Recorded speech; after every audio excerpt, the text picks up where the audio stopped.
Hello there. You may have seen in the news recently that Winston Peters and New Zealand First rising in the polls for some god awful reason. The dinosaurs that just will not die. And I thought it'd be a really interesting time to take a look at what it is that they would actually bring back to Parliament. Because while they haven't released a party list, under the last poll that was released, they'd have 7 MPs in there.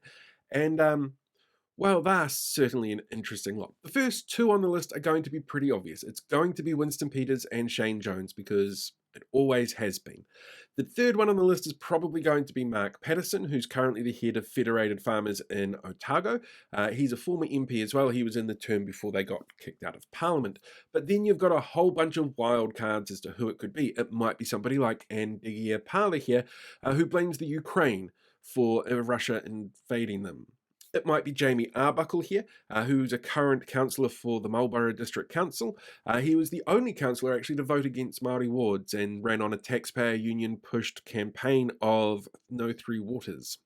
And if he gets elected, like a number of candidates across parties across the country, it would trigger a by-election that will cost locals quite a bit. You've got somebody like Mahesh Bindra here, who has a New Zealand fist number plate for some weird reason. He's a really big fan of stereotyping Māori and Pacifica peoples as both criminals and elite puppet masters.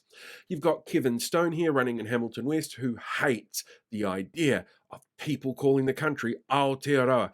It shows up a lot in his social media feeds, along with a whole bunch of disinformation and even getting the dates wrong on some stuff that his own party is doing, which is kind of weird. You've got somebody like Dr. Michelle Warren. Now, she's a doctor because she earned the qualification, not because she's practicing anymore, because they don't let anti-vax doctors practice. Would be my guess. She was at the Wellington protest, and she's a big fan of how Winston Peters came down and saved the day.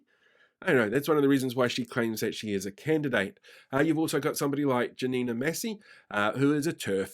She's just a straight up TERF. She had a little political organisation called NZ Strong, and they pushed the whole new conservative style angle on being a TERF.